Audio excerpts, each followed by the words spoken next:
Shop my screenplay. So let me Oh, just good pull lord. pull it up right now so you guys can listen to it. All right, fade in the Greystone Museum. Lexi, I don't think anyone wants to hear about your fucking screenplay. I think they want to hear about this movie. Well, let's do a poll. Who wants to hear my help me? Oh yes, our screenplay of 0 viewers, and one guy trying to scam the fucking place. All right. Oh. Well, you never know. You never know. No, I know. All right. Like I know enough, but also yeah. So we recently saw Puss in Boots, and I want to see what you thought of it. First things first. Oh yeah, it was really good. Like, honestly, I feel like when it comes to making sequels and spin-offs, Disney should take a page out of DreamWorks. Really? Book. Yeah. I told you this just outside the theater. I don't know why you're pretending. Like, this is the first time we're talking about this. Actually, this wouldn't even be our first stream. It's just I had to take a shit earlier, so. And I had to take a shit earlier than that. And then we had all our audio problems, which I don't think we even fixed. We could be talking to the void right now. Yeah, we're probably talking to the void, honestly. I mean, I have Twitch on another computer right now. Can you hear shit? Nope. Like, seriously? Oh, no, I can't hear anything. Lexi, your fucking laptop is muted. That's why. Ow! Can you hear anything now? Oh, yeah. Can you hear fucking everything now? Yeah.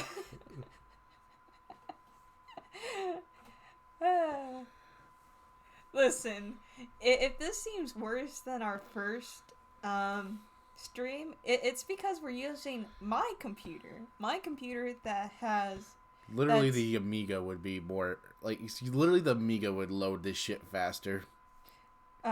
From the little sound I'm hearing from my laptop, I even think, like, my new Bluetooth snowball. It's not a Bluetooth snowball. It's a blue snowball. Yeti. No, it's not blue. It's Yeti. Yeah. Yeti is a type of microphone, Lexi. Okay, so you see why my computer is not that good for streaming after you hear the owner, right?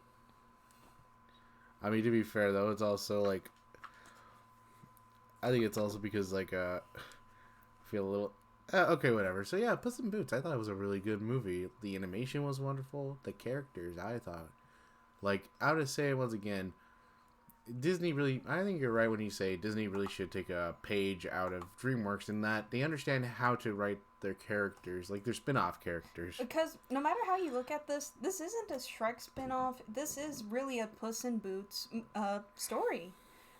Yeah, little tiny spoiler, but there is a Shrek Easter egg in this, and it's not there to really sidetrack the story, or he doesn't look back on it with fondness and going, oh yeah, my best friend Shrek. Mi amigo Shrek.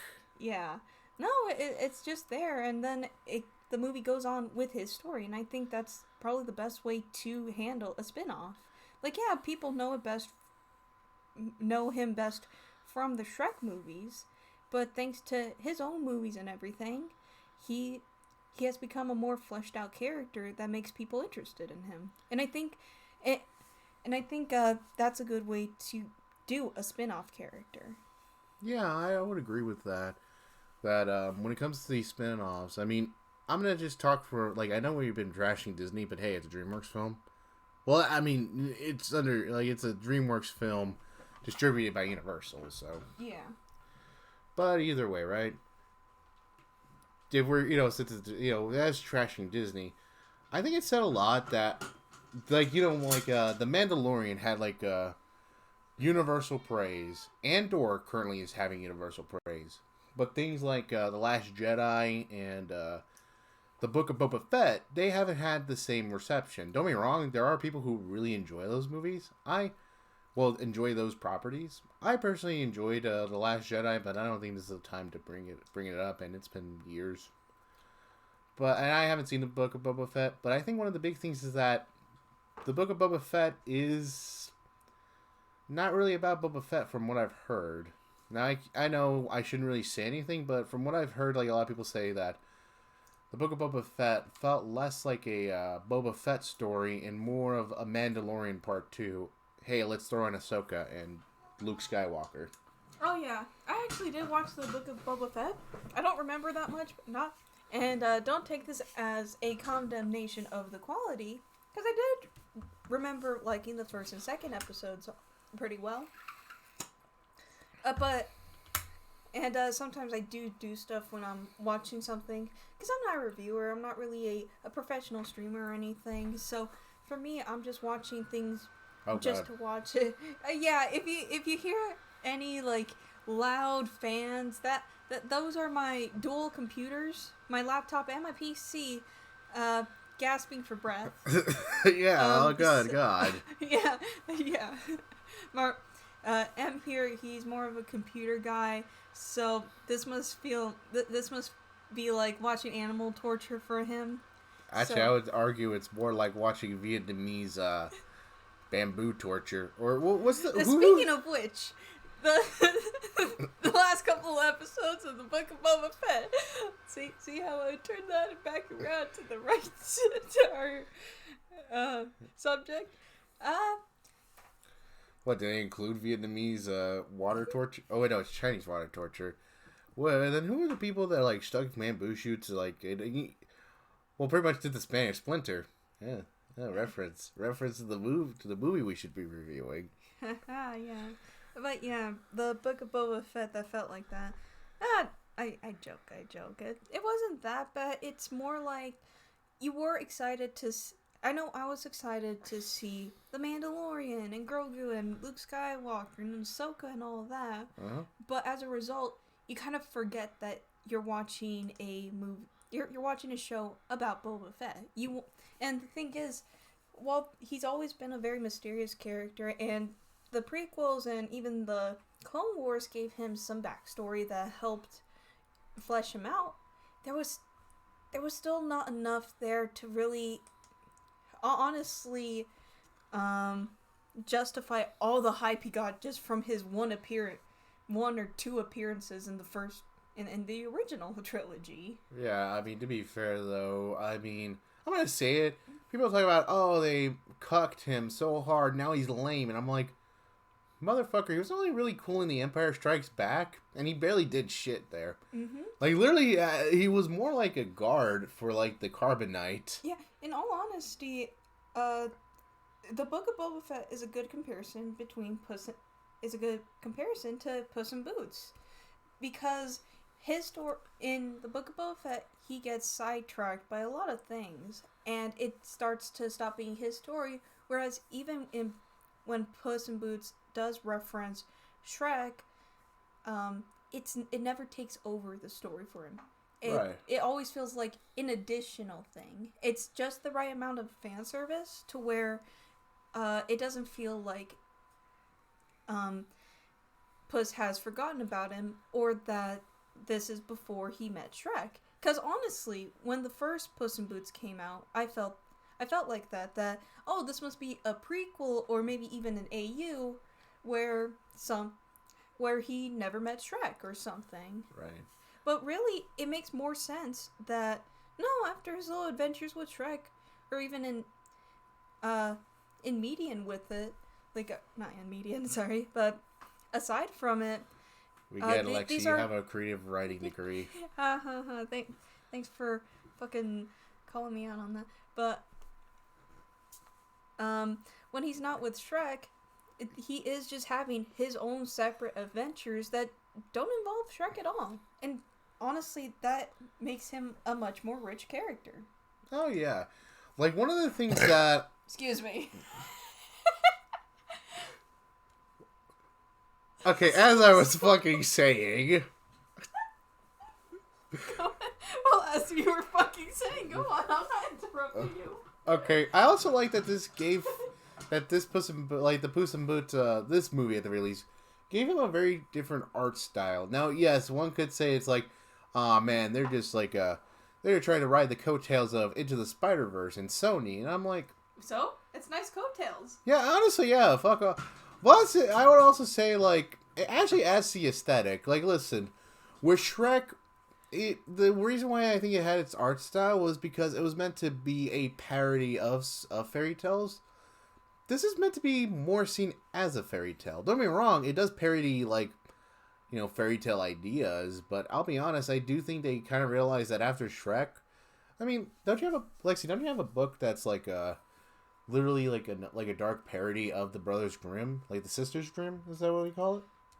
Yeah, it's not really a parody. I actually do have the complete books of the Grimm fairy tales alongside the Sisters Grimm. It's less of a dark parody, more of it's a story using like the Grimm fairy tales. Honestly, that's probably a better way of describing Puss in Boots, because you have like well, actually, I like that joke where they had like the main villain. He's not even like a fairy tale; he's just a nursery rhyme. Plus, I will say this though: there are kind of I'm not gonna say obligatory, but more just the jabs at Disney isms. But I felt like it was less like Shrek jabs at Disney isms, and more just kind of a thing that's become a big part of just like fairy tale, like media, or media based off old fairy tales.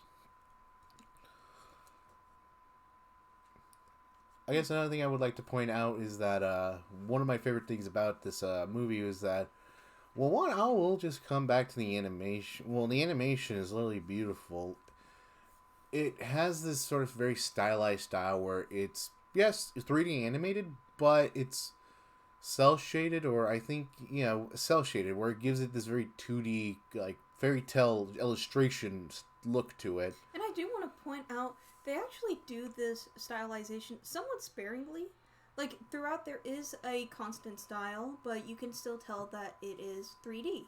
It's only really in the high action scenes that you really see kind of like the slower frame rates, the action lines, the actually seeing almost like a janky sort of look to the animation.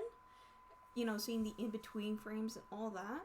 But again, they use it sparingly so that when they do that, it kind of pulls you in more to the action.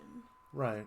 It's almost kind of like when you're reading like a manga or a comic, when you're used to just seeing all those dialogue blobs or just seeing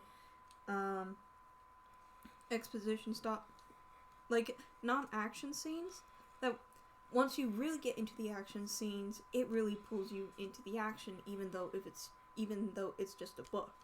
Right. I also kind of, plus I feel like they used it less than the previous DreamWorks movie, The Bad Guys. And I'll say this though, I think the reason why they're going with the style, I'm not going to pretend that Spider-Verse didn't have an influence, but I do think we also have to remember that movies do take a long time to produce. And Spider-Verse, that was in 2019, 2018, right? I think 2018, because I was still in college, getting my creative writing degree. Right. So yeah, I mean, but even then, like, yeah, maybe at some point in the production, but you gotta remember, like, there were probably pre-production for Puss in Boots, right? That might have gone on for, like, maybe starting around 2018, maybe even 2017. Hell, I'll even go as far as 2016. It wouldn't surprise me, is what I'm saying. But also, I understand why there might be the criticism people are going to go with, which I would just say, even if they are deliberately trying to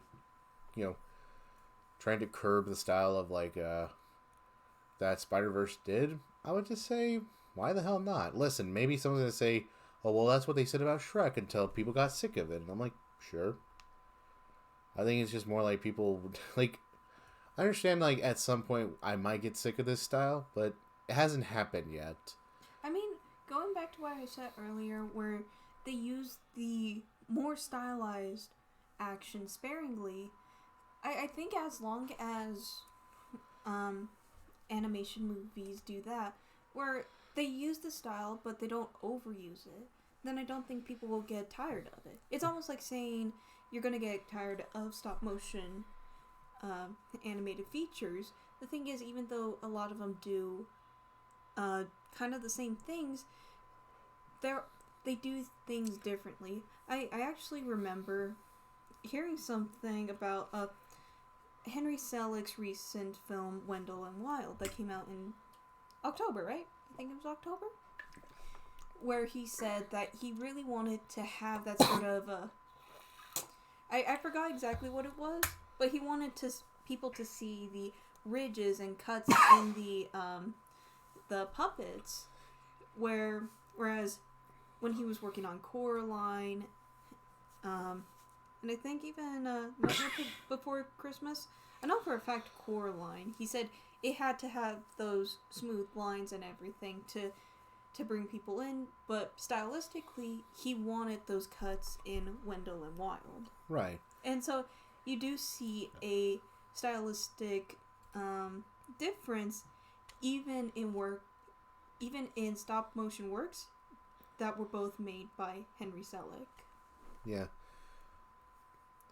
I mean, I never saw Wendell and what was it? Wendell and Wild. Okay. But I did see Coraline, and it wouldn't surprise me either way. Mm-hmm. But I also will say but I really do think a lot of people might, I think like with a lot of the praise we're giving to the animation, I do think some people will say, well, is that all? Are you guys really just entertained by the pretty colors? And I'm like, yes. Yes. But in all seriousness, there was also a really strong story here with everyone. And strong characterization. Mm-hmm. I guess we'll start with the title character, Puss in Boots. I think his dilemma with, having to deal with his own mortality is really handled well in this movie. Really well. And even the way they characterize death in it is a very interesting take. I mean, I don't know if that's considered a spoiler, but yeah, I remember people asking, wait, isn't the Big Bad Wolf already like a character in Shrek and the Shrek universe? And I think a lot of people were coming with thinking, oh, well, Puss in Boots might be an AU or it's a prequel. No, the wolf in it isn't the same character as the Big Bad Wolf. Listen here. Not all wolves are the same, you racists. I think it's closer to speciest, but yeah. But yeah, this character is Death, because if you've seen any more recent... see my whole thing, because if someone said the way they approached death, someone could kind of take it another way than the wolf is death. Yeah, the wolf... that spoils on you, not on me, bro. Okay, well, yeah, the wolf that you would have seen in the trailer and the posters, yeah, that's like the literal personification of death. You need to put a spoiler warning in this title, just so. Oh, who gives a damn? Listen, hey, you never know. We have one viewer. I think it's just you. That's it is, and you know what? Yeah, why don't you write something in the fucking comments then? Maybe I will. Well, you gotta log in first. Ah, damn it. Listen, if you're not Lexi, then first off, can you stop using my name? I use M for you. Oh, that's true. Sorry, Mr. Weirdface. Thank you. Listen, if you're not Mr. Weirdface, please send us a message already. Actually, can you give us donate us $5,000? Oh, come on! Don't be like that. You need to entertain them first. Here, I have a few stories that oh my fucking god! All right, so yeah, like I said, I think the way they portray death here is very interesting, in the sense that and sexy. Well, yes, but you don't say that outright, you fucking furry. Like you aren't one. Listen, just because he doesn't have it as his profile, doesn't mean he's not furry, people. Well, either way, right? Yeah. Well, oh yeah, death. Yeah, like I said, death. I think they portray him very interestingly because, the thing is, you might think, oh well, since Puss is dying, maybe he's just trying to collect the soul. No, he's like, listen, I'm sick and tired of you, motherfucker, with your goddamn 9 lives. Listen, since you already fucked up with your 8. Listen, I'm just gonna speed up the fucking process of losing your 9th life. I just don't like you, and I'm going to kill you. Also, I hate cats. Yeah, pretty much. That's pretty much his motivation. Oh yeah, and plus, I think he started out interesting, where it's like, yeah, I laugh at death. And I will admit, I did find it funny that, or at least a little funny that he thought, no, death was like a metaphor. Like, oh, you're like the Grim Reaper, or not like the Grim Reaper, but like, oh, the wolf, he's just another bounty hunter. Yeah. Like, you know what? And you know what? He did not say, big bad wolf, aren't you supposed to be in like a granny outfit or anything? You see, that would have been cringy. He just took it as, oh, another wolf. Yeah. Unlike y'all. But also, I would... Excuse me. Sorry. Listen, I know my burping's gonna scare off any other viewers besides me. I'm so sorry. And we can't mute her. And we can't mute this damn snowball. Because it's the only microphone we have. Wait, can I? Yeah, no. It's a simple snowball, Marcel. Yeah, true that. It's simple snowball for a simple snow brain. Yeah. Well, actually, one thing I liked, because I assumed from the trailers and from what I've heard of from other reviews, was that Puss was going to hear that he was on his last life and literally puss out of it and just go, no, I'm going to go into hiding. I like the fact that they actually used the wolf as a motivator for his fear, pretty much. And that's what makes him retire. Yeah, because I think when you hear, oh, he like he's on his last life and now he just wants to retire, it's like, damn, bitch, just die already with dignity. But it's also like they kind of make it a more palpable threat, Well, as opposed to an existential one. And on top of that, how should I say,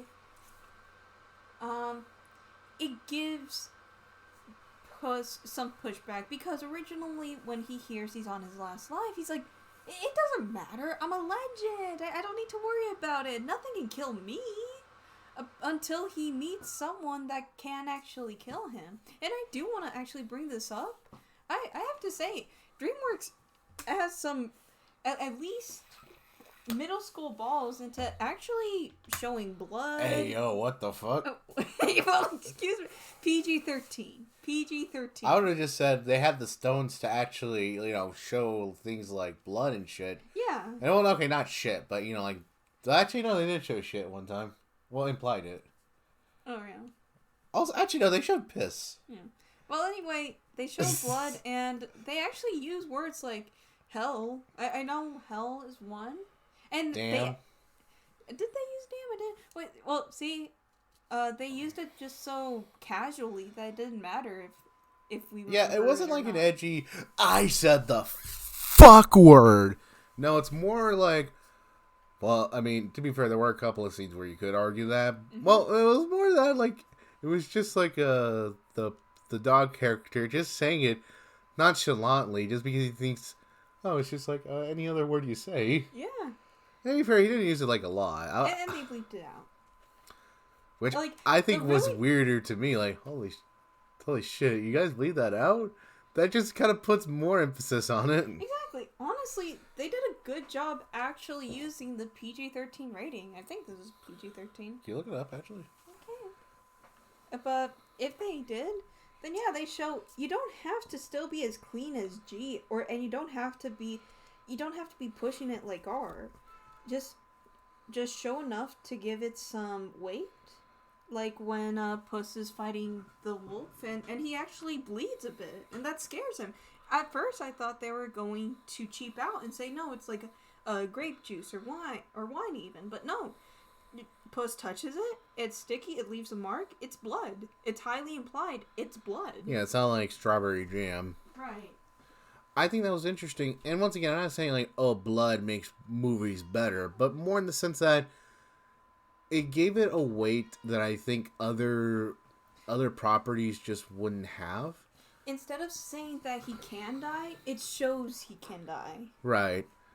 And I will say this, I will admit I wasn't the biggest fan of the crazy cat lady that he goes to in the movie. Mm-hmm. I just thought it was just kind of... It's actually PG. Well, see, maybe that's just it. Maybe, like, I always told, like, man, you can't get away with a lot of shit. Like, like, oh, your PG's not the same as my PG. But maybe it's just a lot of studios just didn't want to do it. Yeah. And but I think with this one, they realized that while we can't go overboard with it, we just need something to actually drive home the point that his life is actually in danger. Right, and I'm not saying it was like gory or anything. It was like, like nosebleeds and like maybe like a small cut. Like a cut you would get from like, I'm gonna be honest, in like UFC fights. I would even say just a paper cut or something. Yeah. So it's not like fucking Chainsaw Man, okay? Yeah. I haven't seen Chainsaw Man. Is it good? No, I haven't seen it either. I've seen like stills of the manga though. I see. I mean, I guess I guess maybe like one that I could use. Well, one of us. I mean, I guess maybe a better reference would have been Attack on Titan, since we actually know how bloody that could get. Oh yeah. But besides that, so yeah, I think Puss was really well handled in this movie. Antonio Banderas. I mean, at this point, he is DreamWorks Puss in Boots. Yeah, that's just it. He like literally I could imagine he's like. Honestly, I'm gonna say it. Like the character comes to him so naturally. Mm-hmm. The same with I think what's her name? Salma Hayek. Yeah, Selma Hayek. As Softball, right? Mm-hmm. Kitty Softball. Kitty Softball. Yeah, Kitty Softball. Like I was gonna say Kitty Softball's character is actually really well done here And you know too. what? They did a good job of explaining why they're kind of separated right now, while still bringing her back. Yeah, it wasn't just like. I will say this though, I do kind of like that she's a badass, but it's not like she's impervious to getting hit. Yeah. Which I'm gonna say I think some media kind of tends to do that. Yeah. Plus, they do actually make her an equal to Puss in the sense that they're both equally skilled. Mm-hmm. And honestly, the only reason why I think she usually best put like Puss is just luck. Honestly, I would say more of Puss's own arrogance, because once he actually sees her as an equal and he's no longer playing with her, that they are actually on equal footing. Like when they dance. oh yeah. Also, we got a cat here. No kitty. To join us in our Puss in Boots review. You don't get to see it though. Yeah. Once Unfortunately. Yeah, we like to remain anon. Mm-hmm. Just starts reading out our address. In full English. What would you be more surprised at? Us getting doxxed or Jerry speaking English? Honest to God, probably Jerry speaking English. I mean, I would still be worried about getting doxxed, though. Yeah, by our own fucking cat. But besides that, right? Mm-hmm. Yeah, I think they did really good with their character. Mm-hmm. And I'll say this I'll say this. I think she was the the animation's good all around, and I think her character animation's really good. Yeah. There's not much I can really say without spoiling. I do want to say this. While we are giving a lot of praise, and do praise to the movie, I do kind of feel like they were a little too heavy on the villains. Because, while I do like that they kept the Death Wolf, in the background, more as like a threat rather than an outright antagonist, having both Goldilocks and Three Bears and Little Jack? Little Jack, yeah. Little Jack now, Big Jack. What was the last name? I forgot, because that can actually, anyway. I felt like kind of having three antagonists in the movie was a little much. But they did it well. I didn't feel like, how should I say? I didn't feel like it was entirely overbloated. Right, unlike other films that tried to do this, like... Not to say that it entirely felt necessary at times, because it did feel like, okay, we brought them in, we kind of do have to give them something to do to kind of, to utilize them, and to give them background and all that. And, how should I say this? It feels like they had three different ideas for the villain, and they did their best to fit all three in, and while they do fit, it does feel like just a little bit is peeking through. It's kind of like overstuffing a suitcase. Like, yeah, you technically fit everything in, but it's a kind of a tight squeeze, and once you open it, it's going to kind of burst. How about it? You're looking for Little Jack Horner. Horner, yeah. Yeah, I think he was a really fun villain, and I'll say this: I think I'll be honest, I kind of saw Goldilocks and the Three Bears more as rivals than antagonists. If that makes any sense? Which I know one could say aren't they like synonymous? And to some degree, I suppose, but I feel like it was more like they had a goal and they saw Puss and Company as an obstacle. Where I would say Horner and Death, they were actually antagonists. One to the group, and the other one to Puss specifically. Yeah, and like I said, it's not like they didn't do it well. I think they did it as well as they could, fitting all three of the antagonists and fitting all three of the foils in. But I could feel in certain parts of the film where, how should I say this? They kind of had to. Not everything was fully baked through. Kind of like with Goldilocks's motivation for her wish. Like you could get it. You could see what they're going with, but because they have to share screen time with both Jack Horner and the wolf, that they couldn't really fully develop it.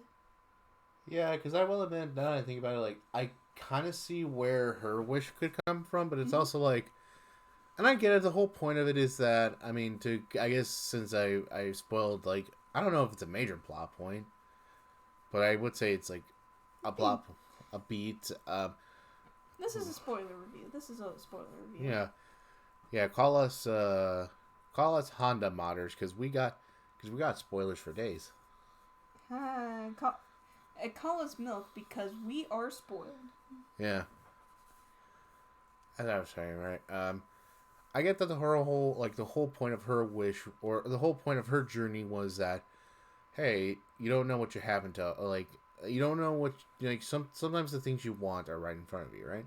Yeah, because her thing is she wants a family because she's an orphan. And even though she's with the bear family, it's not just right. She needs to be with a human family. Right. And then there's a little bit of why she might feel that way with the baby bear saying, like, well, you're not even a bear, so you're not technically part of our family. But it's never done.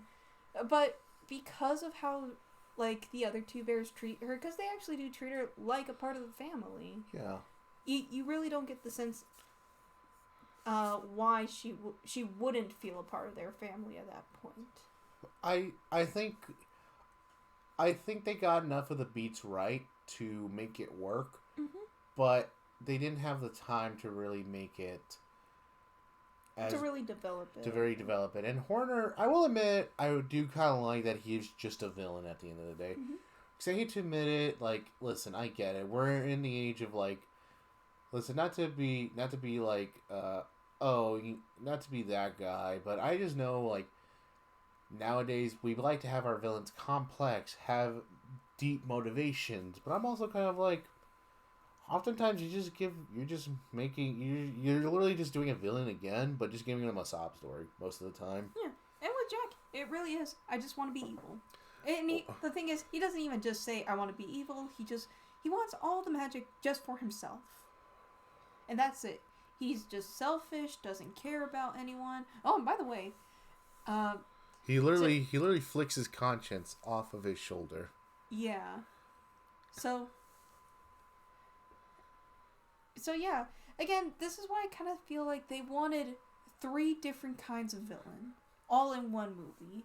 The sort of, kind of what you said, relatable villain with a sad backstory, with Goldilocks and the 3 bears. Which the purely evil, just cartoony villain in Jack Horner, and finally I would say existential. Yeah, existential personification. Yeah, villain with the wolf. Or I guess maybe the existential or the personification of an existential fear. Yeah, there we go. And again, they did a really, really good job of encapsulating or of using all of them to the point where it didn't feel like it was over.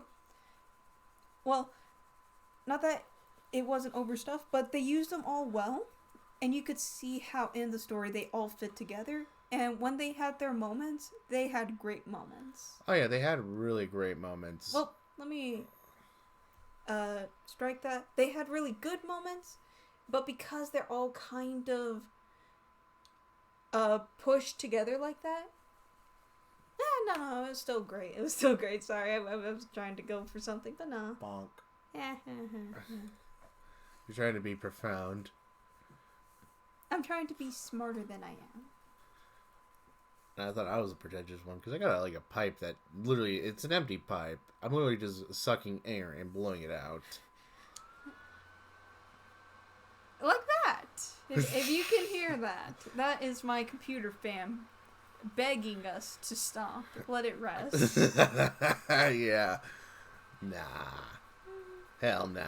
And this is why we don't really use my computer for streaming. I mean, to be fair though, I mean, if we had M's here, we would definitely be using his. Oh yeah. No question. Yeah, no question. But as we were going, right? I think one of the things that really hit me with this film was how well the story, because there is sort of that whole "hey, don't be selfish, arrogant" thing, right? Mm-hmm. But I really do feel like it's Puss realizing ultimately that he has been selfish to a long degree, and that he's afraid, but his selfishness comes from a fear of losing in a sense, not losing, like losing people or letting himself down in a way. Like it's the fear of loss for him. And not in a death way, just more just losing like people. So, because he's always been showered with praise and all that. He has to live up to the legend of Puss in Boots, but because of that, there's not enough room for anyone else. Right. Except him. Right, Jerry.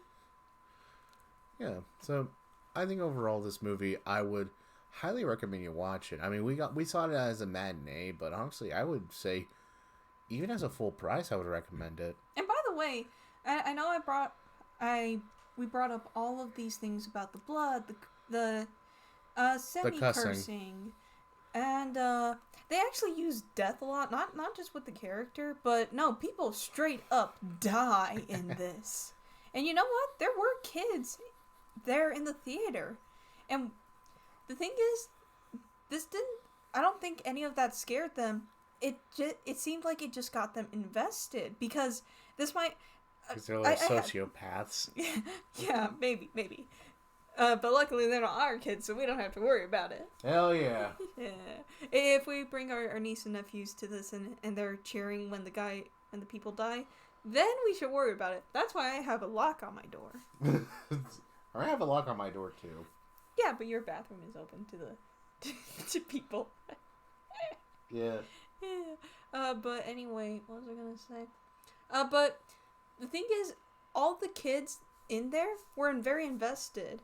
I mean, I had like a conflicting emotions about the kids in there, because the thing is, they were annoying as hell. Yeah, that's one emotion, because they were cheering, they were commenting. Yeah, they were commenting on the movie. And while part of me was like, God damn, someone needs to teach these kids theater etiquette. But another part of me was thinking, no, I think if I was someone who worked on this movie, I would be happy to hear all of this engagement from the audience that you're actually targeting, kids. Right. So, yeah, I really feel like this shows you don't have to be completely squeaky clean to be good for kids. And again, with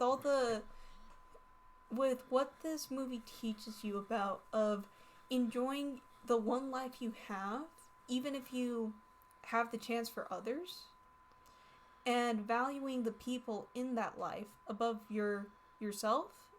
I think that's a good good lesson to teach to kids, and giving that message in a fun package, even better. So, what would you rate this movie? Since my computer's dying, I would say an 8 out of 10. Actually, closer to a 9 than a 10, than an 8. I just realized how confusing this rating system is. So wait, do you go by like platitudes, like full price, matinee, rental? This is our second stream. We'll figure it out.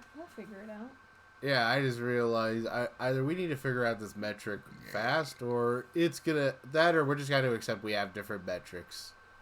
Just we like to keep you on your toes. Try and guess what each of our metrics are. Metric these nuts. Yeah. Anything else? No, not really. Do you want to continue this? Do you want to continue this VOD or? Maybe not. Because for all I know, even though the microphone is on, it did not catch any of it. Oh yeah, that would be fucked up. Hey, at least we got our feelings on the movie out. And you know what? If we spoke to the void, at least something was listening. Amen to that.